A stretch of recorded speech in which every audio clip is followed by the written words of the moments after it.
السلام عليكم.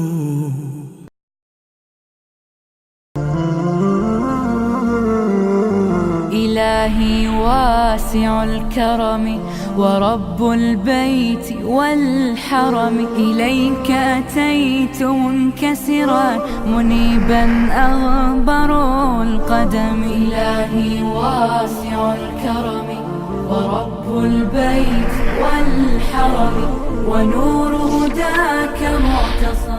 أعوذ بالله من الشيطان الرجيم. بسم الله الرحمن الرحيم. Salam alaikum, chers frères, chers sœurs, chers pèlerins. Vous êtes bienvenus sur le plateau de HCTV, la chaîne du commissaire du Hajj. C'est toujours un plaisir renouvelé de vous retrouver.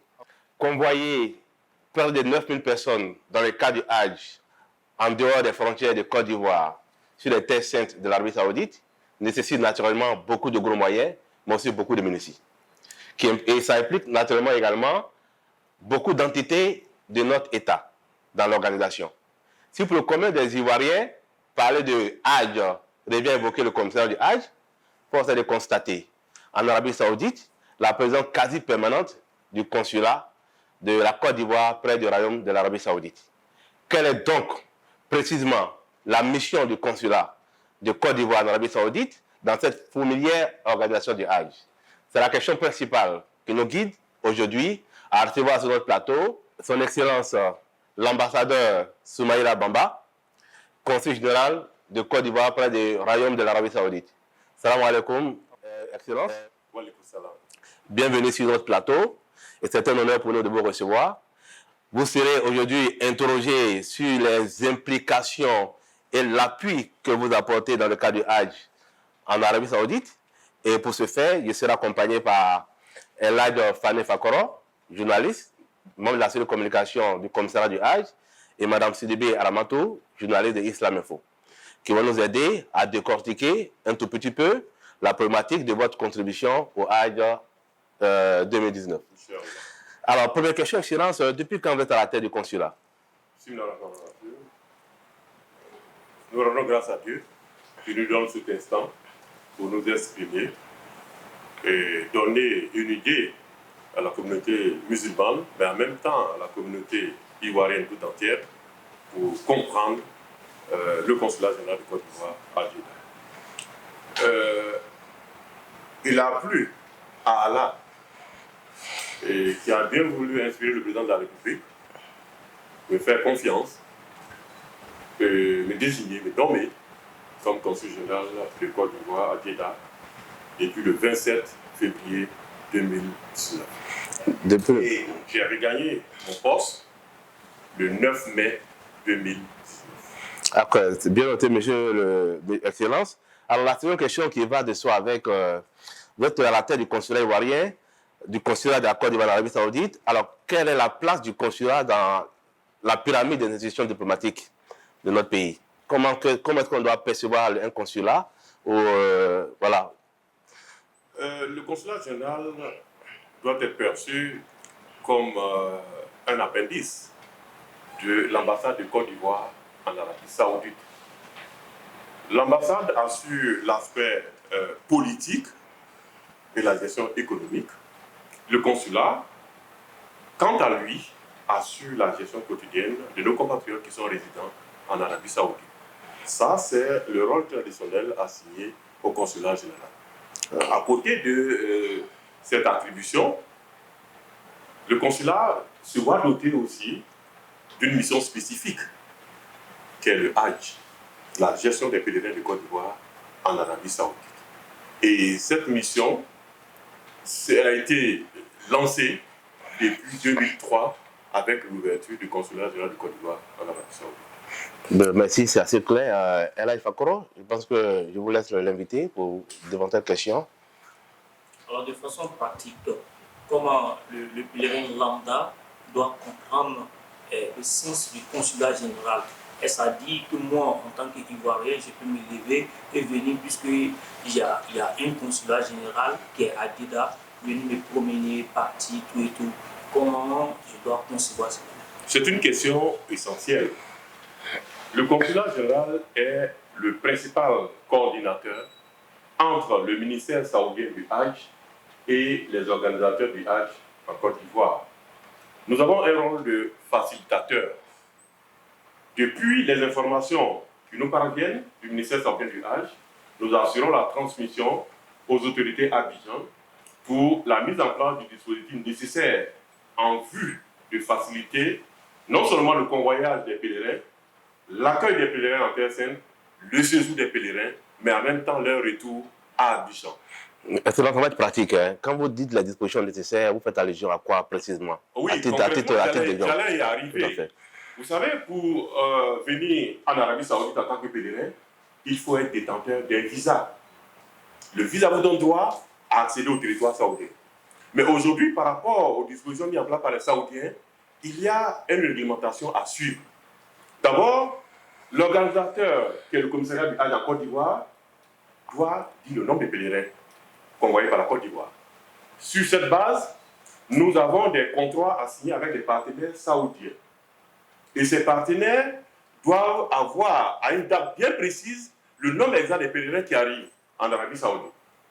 Pour faciliter les choses, le ministère saoudien a mis en place un système dit électronique pour l'enregistrement en ligne des pèlerins.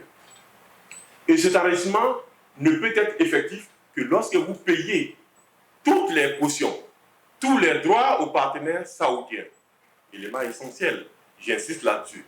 Il faut être dans les règles. Il y a une date butoir pour pouvoir s'acquitter de ses droits. Si ce n'est pas fait, il est impossible d'inscrire un pèlerin sur le site. Naturellement, si le pèlerin n'est pas inscrit sur le site, il ne peut pas avoir de visa. Donc, vous voyez la problématique, elle est essentielle. C'est tout à fait. Alors, je pense que la problématique d'ailleurs intéresse également Mme Sidibé. Salam alaikum, Excellence. Comme nous sommes déjà dans le vif du sujet du Hajj, vous avez déjà énuméré vos activités avant le pèlerinage. Mais on constate que vous êtes tout le temps avec les pèlerins pendant leur séjour. Quel est votre rapport à leur côté? Ok, merci. Notre rôle, comme je l'ai dit tantôt, c'est de faciliter.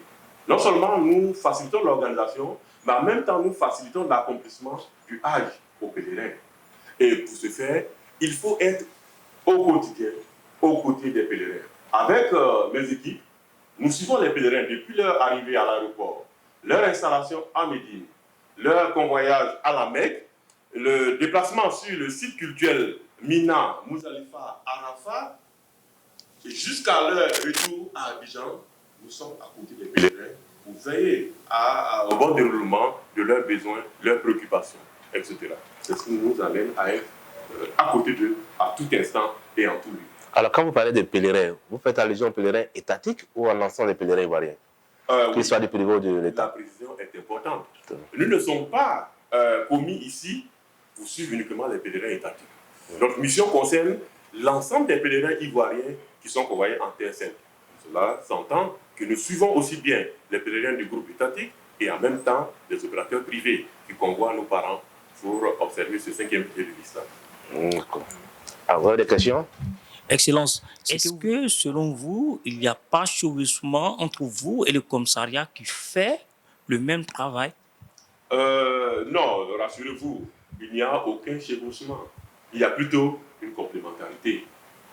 Là où le commissariat n'arrive pas à résoudre certains problèmes, nous sommes l'interface avec l'autorité saoudienne pour essayer de résoudre certaines préoccupations qui se posent au commissariat. Il n'y a vraiment pas de marche-pied, nous sommes complémentaires. Aussi bien avec le commissariat du Hajj, avec la direction générale des cultes, avec le comité de surveillance. Nous travaillons ensemble pour le meilleur des pays. Alors, M. Excellence, une certaine presse a fait écho de certains pèlerins ivoiriens qui auraient été délogés. Avez-vous connaissance de cette situation? Oui, effectivement. Nous venons d'être au fait de cette situation qui est... Et quelle est votre posture sur ce dossier? C'est une situation fâcheuse. Il faut établir les faits. Il y a une convoyeuse de pèlerins qui n'a pas l'agrément en Côte d'Ivoire, qui se passerait pour une convoyeuse de pèlerins qui serait d'origine malienne. Et elle aurait invité 4 Ivoiriens. Elle les aurait convoyés au Mali. Elle aurait établi, je parle toujours au conditionnel, des documents maliens pour ces personnes depuis le mois de Ramadan. Ces personnes ont été convoyées en Arabie Saoudite comme pèlerins de la Umrah, c'est-à-dire le petit pèlerinage. Après l'accomplissement de ces rites, ces pèlerins n'ont pas regagné le Mali, le point de départ. Ils sont restés dans la clandestinité jusqu'à effectuer le pèlerinage, conformément aux informations que nous avons reçues. Et aux dernières nouvelles, cette dernière qui les a convoyés aurait pris leur passeport, leur titre de transport, en même temps les billets d'avion, et aurait disparu, les abandonnant à la Mecque. C'est à partir de cet instant qu'un de ces pèlerins a retrouvé où résidait le groupe ivoirien, s'est présenté aux Ivoiriens en disant qu'ils ont été délogés de leur bâtiment. Mais nous avons été saisis de cette information et à l'heure actuelle, nos équipes sont en train de mener des investigations pour d'abord vérifier si ces personnes concernées sont effectivement originaires de la Côte d'Ivoire. Si c'est le cas, nous allons entreprendre les démarches nécessaires pour leur venir en aide. Dans le cas contraire, si se trouve que ce sont des personnes d'origine malienne, nous rentrerons en contact avec le consulat général du Mali pour les dispositions à prendre afin de leur porter secours. Excellente nouvelle, on pourrait dire, n'est-ce pas, Fadé, en termes d'implication du commissariat au quotidien dans les problèmes des Ivoiriens, pour supposer être en terre saoudienne. Vous avez encore deux autres questions?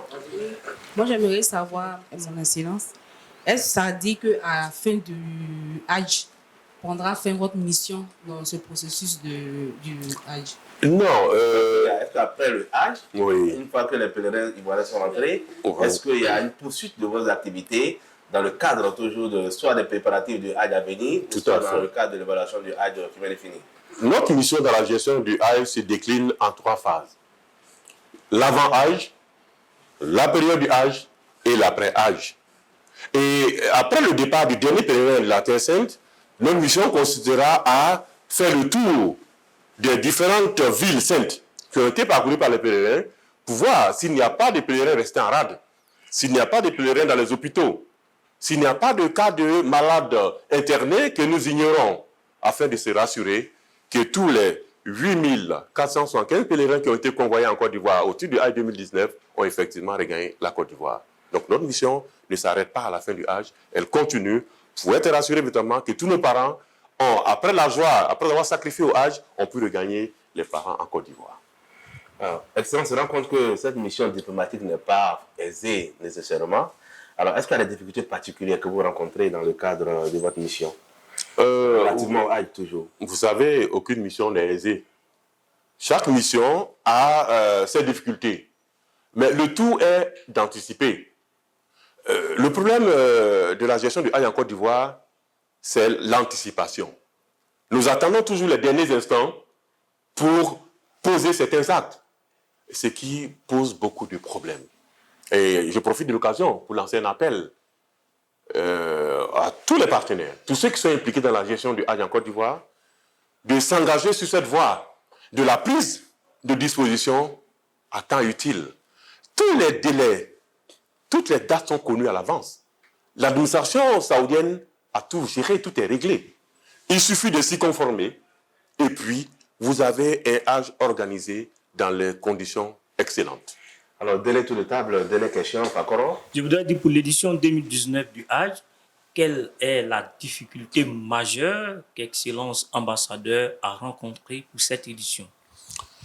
L'une des difficultés, pour ne pas dire la principale difficulté, c'est la délivrance des visas à Abidjan, qui a connu certaines perturbations. Et ces perturbations, naturellement, ont eu des incidences en aval ici, en Arabie Saoudite. Donc, nous souhaiterons qu'à l'avance, les difficultés qui ont perturbé cela sont connues. Ces difficultés peuvent être évitées. C'est pourquoi j'ai parlé tout à l'heure d'anticipation. Donc, en rentrant, en s'inscrivant dans ce schéma de la prévention, de l'anticipation, je pense que nous allons faciliter la préparation des pèlerins à Abidjan, le convoyage des pèlerins, l'accueil des pèlerins, l'accomplissement des rites du Hajj et le retour à Abidjan sans grande difficulté. Et c'est vivement notre souhait. Que Dieu nous y guide. La toute dernière question. Excellence, on vous a vu à Médine, en rencontrant ces difficultés-là, vous étiez pragmatique, je dirais un militaire ou un footballeur, parce que souvent vous avez fait des grands pas. Merci. Entre la police saoudienne et le commissariat. Alors, est-ce que le pragmatisme s'inscrit dans votre vécu quotidien? Je dirais que je laisserai le soin à ceux qui me côtoient tous les jours de faire ces observations. J'en suis flatté quand vous le relevez. Vous savez, c'est un engagement. Le chef de l'État nous a fait confiance pour venir représenter la Côte d'Ivoire. Il est de notre devoir de faire en sorte que tous ceux qui arrivent sur ces terres et qui sont confrontés à une quelconque difficulté que ce soit, nous devons nous lever, nous devons être à la hauteur de la tâche pour leur permettre de recouvrer la sérénité. C'est ce qui a milité dans le travail que nous avons fait à Médine, que vous avez pu remarquer. Et heureusement, Dieu était à nos côtés. Nous avons abouti à des résultats satisfaisants. Et c'est une satisfaction intérieure. Votre Excellence, la dernière question de Sylvie. Oui, c'est pour juste répondre sur la réponse de l'Excellence concernant les ressortissants. Comment vous faites la gestion de ces personnes-là, surtout ces ressortissants qui n'ont pas leur papier en bonne et due forme? Oui, c'est une difficulté majeure pour nous ici. L'une des missions premières du consulat, je l'ai dit d'entrée, c'est la gestion de la communauté des résidents ivoiriens ici. Il se trouve que 90% des résidents sont sans papier. C'est l'une des difficultés et vivent dans la clandestinité. C'est une difficulté majeure. Mais nous essayons de les guider, de les amener à, à s'inscrire véritablement dans la vision des lois saoudiennes.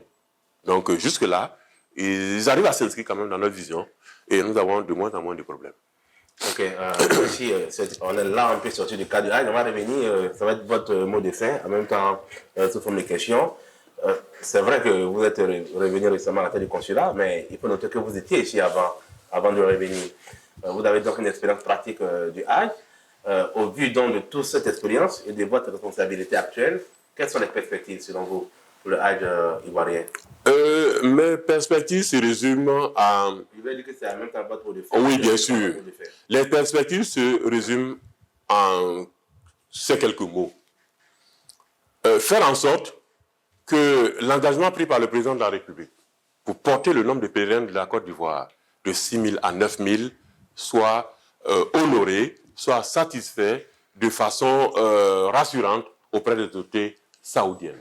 Ensuite, pour ce faire, inviter tous les partenaires impliqués dans le Hajj à plus de professionnalisme. Le professionnalisme suppose le respect des engagements, le respect des délais. Et c'est fondamental pour la réussite du Hajj en Arabie Saoudite. Merci, Excellence, d'avoir répondu à cette invitation. Merci également à Fanem Akoro et Adja Sidibé pour nous avoir accompagnés dans le questionnement de son Excellence. C'était donc le grand plateau de HCTV pour répondre à la problématique, à la question de l'appui du consulat au Hajj de Côte d'Ivoire. Et l'invité nous a fait un tour d'horizon sur les contributions, l'appui diplomatique qu'il apporte au Hajj de jour comme de nuit, au quotidien à tous les Ivoiriens. On aura compris que si le consulat n'existait pas, il aurait fallu le créer. Merci de nous suivre. À bientôt. Restez fidèles à notre page Facebook Consulat du Hajj ou Hajj.com. Salam alaikum wa rahmatullah. Assalamu alaikum.